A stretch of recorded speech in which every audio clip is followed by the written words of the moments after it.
안녕하세요, 구독자 여러분. 오늘은 정말 특별한 이야기를 가져왔습니다. 70세 은퇴교장 도연 씨의 이야기인데요. 장례식장도 아닌 가족 모임에서 그의 인생이 산산조각 나고 말았습니다. 조카 미나가 내민 한 장의 편지 때문이었죠. 도연 씨는 40년간 교직에 몸담았던 모범 교사였습니다. 학생들에게는 엄하지만 따뜻한 스승이었고 동료들에게는 신뢰받는 선배였죠. 교장으로 은퇴한 후에는 치매 초기 증상을 보이는 아내 순자 씨를 극진히 돌보는 자상한 남편으로 동네에서 유명했습니다. 매일 아침 7시 도연 씨는 아내의 약을 챙겨주고 함께 산책을 나갔습니다. 오후에는 옛날 사진을 보며 추억을 되살려주곤 했죠. 주변 사람들은 모두 저런 부부가 진정한 금슬 좋은 부부다라며 부러워했습니다. 그런데 3개월 전부터 이상한 일들이 벌어지기 시작했습니다. 도연 씨가 평소와 다른 행동을 보이기 시작한 겁니다. 먼저 외출이 잦아졌습니다. 잠깐 마트 다녀오겠다며 나간 도연 씨가 3-4시간씩 돌아오지 않는 일이 많아졌죠. 조카 미나가 처음 이상함을 느낀 건 어느 화요일 오후였습니다.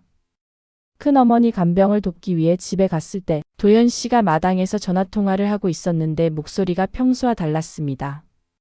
그래, 조금만 더 기다려줘. 내가 다 정리하고 있으니까. 미나는 그 목소리에서 묘한 애틋함을 느꼈습니다.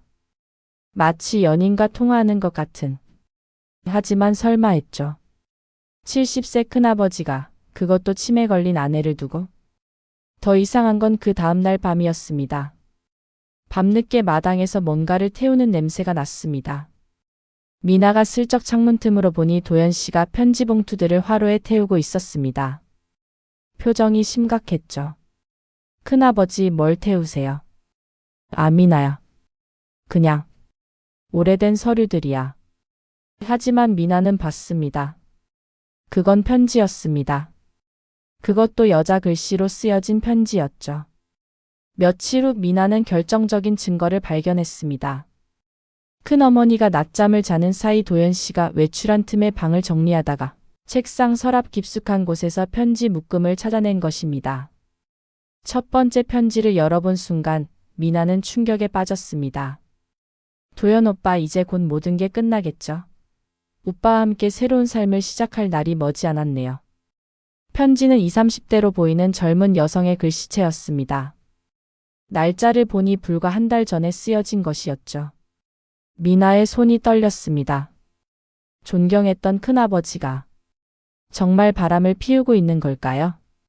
미나는 그날 밤 잠을 이룰 수가 없었습니다. 편지 내용이 계속 머릿속을 맴돌았거든요. 하지만 성급한 판단은 금물이라고 생각했습니다. 혹시 오해일 수도 있으니까요. 다음 날부터 미나는 조심스럽게 큰아버지를 관찰하기 시작했습니다. 평소보다 일찍 집에 가서 큰어머니를 돌보는 것처럼 보이며 큰아버지의 행동을 지켜봤죠. 화요일 오후 2시 도연 씨가 또다시 외출했습니다. 병원에 약 타러 간다고 말하는 큰아버지를 미나는 멀리서 따라가 봤습니다. 그런데 도연 씨는 병원이 아닌 카페로 향했습니다. 카페 창문 너머로 보니 도연 씨가 30대 초반으로 보이는 젊은 여성과 마주 앉아 있었습니다. 두 사람의 표정은 진지했고 여성은 때때로 도연 씨의 손을 잡아주기도 했습니다. 미나는 사진을 찍었습니다. 증거가 필요했거든요. 집에 돌아온 후 미나는 고민에 빠졌습니다. 이 사실을 가족들에게 알려야 할까요? 아니면 먼저 큰아버지와 직접 이야기해야 할까요? 그러던 중 더 충격적인 사실을 발견했습니다. 큰아버지의 통장 정리를 도와주다가 최근 3개월 동안 큰 금액들이 인출된 것을 본 겁니다. 매월 200만 원씩 총 600만 원이 현금으로 빠져나갔습니다. 혹시 그 여자에게 돈을 주고 있는 건 아닐까? 미나의 의혹은 확신으로 바뀌어 갔습니다. 더군다나 큰어머니의 이름으로 된 적금도 해지되어 있었습니다. 마침내 미나는 결단을 내렸습니다. 사설 탐정을 고용하기로 한 것입니다. 혼자서는 진실을 밝혀낼 수 없다고 생각했거든요. 사설 탐정 김 씨는 경력 15년의 베테랑이었습니다. 미나의 이야기를 들은 후 고개를 끄덕였습니다. 요즘 이런 사례가 많아요. 노년의 외로움을 악용하는 젊은 여성들이 있거든요. 일주일 후 김 씨로부터 전화가 왔습니다. 중요한 정보를 찾았다는 것이었죠. 만나서 이야기합시다. 전화로 하기엔 너무 복잡해요.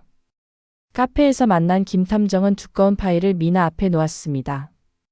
표정이 심각했죠.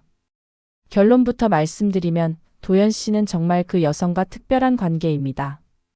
하지만 김 탐정이 사진들을 꺼내 보였습니다. 도연 씨와 젊은 여성이 함께 있는 모습들이었어요. 병원, 카페, 은행. 다양한 장소에서 찍힌 사진들이었습니다. 이 여성의 이름은 이지은 33세입니다. 그런데 놀라운 사실이 있어요. 김 탐정이 다른 서류를 내밀었습니다. 이지은 씨는 15년 전 도연 씨가 교장으로 있던 학교 졸업생입니다. 당시 문제 학생이었는데 도연 씨가 많이 도와줬다고 하더군요. 미나는 더욱 혼란스러웠습니다. 제자와 스승의 관계가 이렇게 발전한 건가요? 더 충격적인 건 이겁니다. 김 탐정이 녹음기를 꺼냈습니다. 도연 씨와 이지은 씨의 대화를 녹음했습니다. 들어보시죠. 재생 버튼을 누르자 도연 씨의 목소리가 들렸습니다. 지은아, 미안하다. 좀 더 시간이 필요할 것 같아. 괜찮아요, 선생님. 저도 준비가 더 필요해요. 무엇보다 선생님이 마음의 준비를 하셔야죠. 그래. 집사람이 이 상황을 알면 어떻게 생각할까?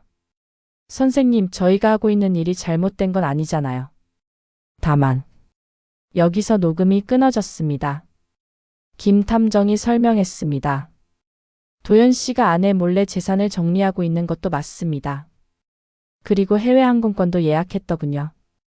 스위스행 티켓 2장을요. 미나는 충격에 빠졌습니다. 큰아버지가 정말로 아내를 버리고 젊은 여자와 도망갈 계획을 세우고 있었던 것일까요?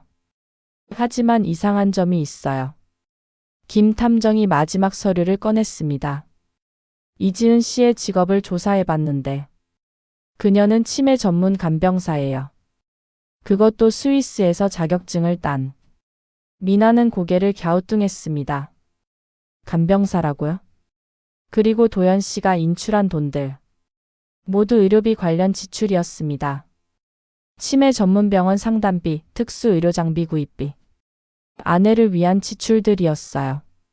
점점 이야기가 복잡해졌습니다. 도대체 진실은 무엇일까요? 마지막으로 이것을 보세요. 김 탐정이 보여준 건 도연 씨가 매일 쓰고 있는 일기였습니다. 순자야, 미안하다. 내가 나를 잊어버리기 전에 내가 먼저 모든 걸 준비하고 싶어. 미나는 일주일 동안 고민했습니다. 김 탐정의 조사 결과가 너무 복잡했거든요. 분명 큰아버지가 뭔가 숨기고 있는 것은 맞지만 단순한 분류는 아닌 것 같았어요. 하지만 가족들이 알 권리가 있다고 생각했습니다. 특히 치매가 점점 심해지는 큰어머니를 생각하면 더욱 그랬죠. 마침 다음 주말이 할아버지 제사였습니다. 온 가족이 모이는 자리였어요. 미나는 그날을 기다렸습니다. 제사를 마치고 온 가족이 거실에 모여 담소를 나누고 있었습니다. 도연 씨는 평소처럼 조용히 앉아 있었고 순자 씨는 가끔 멍한 표정을 지으며 가족들을 바라보곤 했어요. 큰아버지. 미나가 갑자기 입을 열었습니다.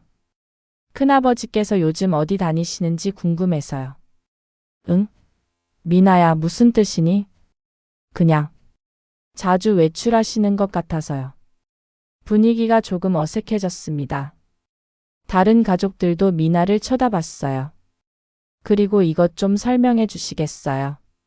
미나가 가방에서 편지 봉투를 꺼냈습니다. 바로 며칠 전 도연 씨의 서랍에서 찾은 그 편지였죠. 순간 도연 씨의 얼굴이 하얗게 변했습니다. 미나야, 이게 뭐니? 큰아버지 방에서 찾은 편지예요. 젊은 여자가 쓴 것 같은데. 미나가 편지를 읽기 시작했습니다. 도연 오빠, 이제 곧 모든 게 끝나겠죠? 오빠와 함께 새로운 삶을 시작할 날이 머지않았네요. 거실이 순식간에 조용해졌습니다. 가족들의 시선이 모두 도연 씨에게 쏠렸어요. 그리고 이것도 들어보세요. 미나가 휴대폰을 꺼내 녹음 파일을 재생했습니다. 김 탐정이 녹음한 도연 씨와 이지은의 대화였죠. 아내 몰래 재산을 정리하고 계시죠. 스위스 항공권도 예약하시고. 이제 가족들의 표정이 완전히 변했습니다. 도현 씨의 남동생이 벌떡 일어났어요. 형, 이게 무슨 일이야? 형수가 저 상태인데. 도현 씨는 아무 말도 하지 못했습니다. 그저 고개만 숙이고 있었어요. 70살에 무슨 짓을 하고 있는 거야? 조용히 해. 갑자기 순자 씨가 소리쳤습니다. 평소보다 또렷한 목소리였어요. 우리 도연이가 뭔가 이유가 있을 거야. 하지만 순자 씨도 눈물을 흘리고 있었습니다. 치매에 걸렸어도 상황은 이해하고 있었던 거죠. 도연 씨가 드디어 입을 열었습니다. 미안하다. 모두에게 미안하다. 도연 씨는 눈물을 흘리며 천천히 입을 열었습니다. 미나야. 내가 찾은 그 편지들과 녹음 파일. 그게 바로 내가 3년 동안 준비해온 거야. 모든 사람들이 혼란에 빠졌습니다. 무슨 뜻인지 이해할 수 없었거든요. 순자야. 도연 씨가 아내를 바라보며 말했습니다. 의사가 말하길 이제 몇 개월 남지 않았다고 해. 그런데 너 자신이 가장 무서워하는 게 뭔지 아니? 나를 잊어버리는 거잖아. 순자 씨가 고개를 끄덕였습니다. 눈에는 눈물이 가득했어요. 도연 씨가 미나에게서 편지를 가져와 펼쳤습니다. 이 편지는 50년 전 순자가 나에게 보냈던 연애 편지야. 내가 매일 다시 써서 순자에게 읽어줘. 마치 우리가 처음 만났을 때처럼. 가족들이 숨을 죽였습니다. 그럼 우리가 처음 사랑했을 때의 감정을 기억해내거든. 잠시라도 병을 잊고. 도연 씨가 계속 설명했습니다. 그리고 지은이는 15년 전 내 제자였어. 지금은 스위스에서 자격증을 딴 치매 전문 간병사가 됐고 순자를 위해 최고의 치료를 받을 수 있도록 도와주고 있어. 미나가 놀라며 물었습니다. 그럼 그 녹음된 대화는? 지은이와 함께 스위스 요양원으로 갈 계획을 세우고 있었어. 순자가 좋아했던 알프스 산맥이 보이는 곳에서 마지막 시간을 보내게 해주고 싶어서. 도연 씨가 통장을 꺼냈습니다. 내가 인출한 돈들. 모두 순자 치료비야. 특수 의료 장비도 사고 전문 상담도 받고. 우리 집 적금을 해지한 것도 스위스 치료비 때문이었어. 가족들은 모두 눈물을 흘렸습니다. 왜 말하지 않으셨어요? 순자가 자존심 상해할까봐. 그리고 너희들에게 부담 주기 싫어서. 순자 씨가 도연 씨의 손을 잡았습니다. 도연아. 고마워. 정말 고마워. 그 순간 순자 씨의 눈이 맑아졌습니다. 오랜만에 남편을 또렷하게 알아본 것 같았어요. 미나는 자신이 얼마나 큰 오해를 했는지 깨달았습니다. 큰아버지. 정말 죄송해요. 아니야, 미나야. 네가 큰어머니를 걱정해줘서 고마워. 이제 혼자 하지 말고 우리 모두 함께하자. 그날 밤 온 가족이 순자 씨를 돌보기 위한 계획을 세웠습니다. 도연 씨는 더 이상 혼자가 아니었어요. 며칠 후 이지은 씨도 가족들과 만났습니다. 그녀는 정말로 순자 씨를 위해 최선을 다하고 있었어요. 선생님께서 매일 편지를 다시 써주시는 걸 보면서 진정한 사랑이 무엇인지 배웠어요. 70세 도연 씨와 순자 씨 부부는 스위스로 떠났습니다. 가족들의 축복 속에서요. 6개월 후 순자 씨는 알프스가 보이는 요양원에서 평화롭게 눈을 감았습니다. 마지막까지 도연 씨를 알아보며 미소 지으면서요. 진정한 사랑이 무엇인지 보여준 부부의 이야기였습니다. 이 이야기가 감동적이셨나요? 이야기가 마음에 드셨다면 구독, 좋아요 부탁드립니다.